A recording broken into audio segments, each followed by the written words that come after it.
a president on a diplomatic road trip, standing before other ex-Soviet leaders and for the first time in public, acknowledging his country's role in a tragic accident that killed dozens.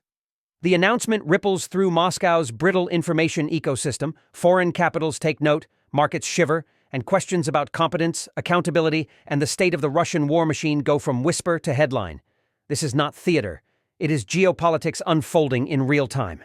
Several international news outlets report that Vladimir Putin attended meetings of former Soviet republics this week and openly admitted that Russian air defenses were to blame for the downing of an Azerbaijani civilian airliner on December 25, 2024, which claimed 38 lives and has since caused tension between the two countries.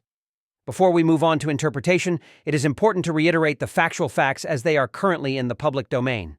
President Putin acknowledged Russian responsibility for the December 2024 crash of an Azerbaijan Airlines Embraer 190 near Aktau, offered compensation, and offered a legal assessment to Ilham Aliyev of Azerbaijan on October 9, 2025, during a summit of leaders from former Soviet states in Central Asia. Those comments are reported verbatim by Reuters, Al Jazeera, The Guardian, and Euronews. The crash itself occurred on December 25, 2024, killing 38 people. At the time, Moscow said it was investigating, and for many months the cause and accountability were disputed in public reporting and diplomatic exchanges. Putin's admission this week marks a formal shift in Moscow's stance, again according to published reporting. Where the record remains thin or contested, I will mark it unconfirmed. For example, precise private exchanges between the leaders before or after the public remarks are not documented in the reporting I reviewed, and any suggestion about the tone of a private apology is therefore unconfirmed.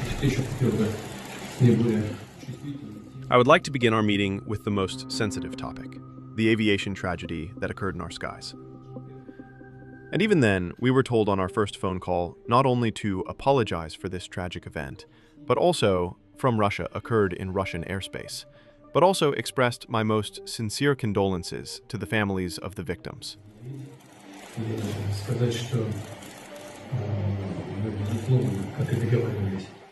I would like to repeat that once again, to reaffirm it, and to say that we are, of course, as agreed, we can speak about the causes of this tragedy, this catastrophe. It is connected with several circumstances. The first is that there was a Ukrainian drone in the sky.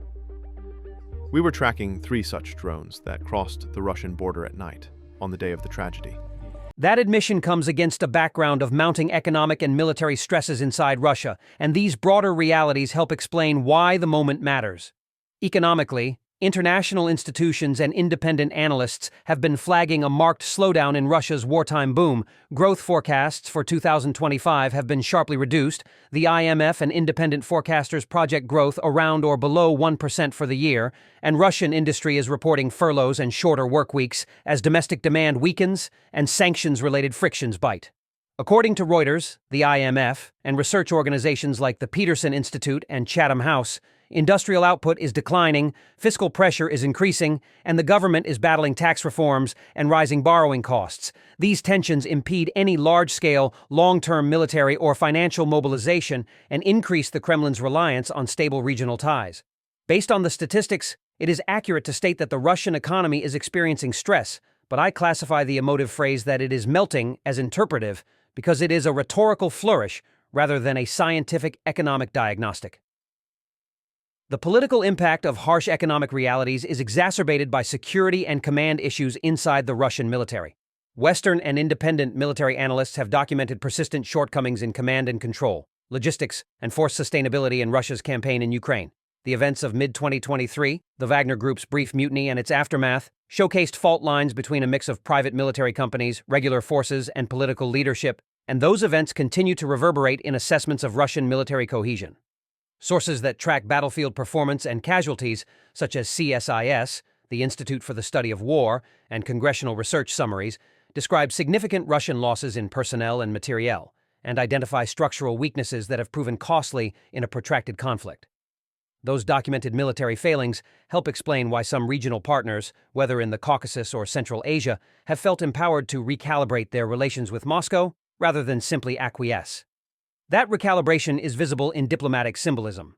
The public apology to Azerbaijan is not just about one terrible accident, it is also a currency of leverage and reassurance in a region where Moscow's influence has been tested.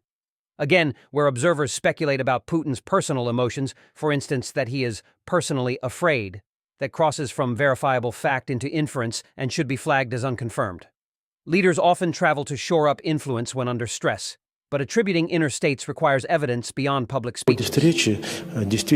Of course, the understandings and agreements reached in Anchorage are not to everyone's liking.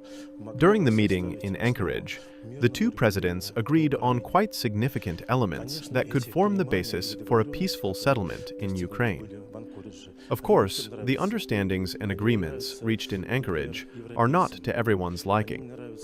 For example, the Europeans do not like them, nor does the Ukrainian regime. Those who do not wish to achieve a peaceful settlement of the Ukrainian crisis dislike them. They don't like these agreements and understandings. But that doesn't mean they don't work. They do work.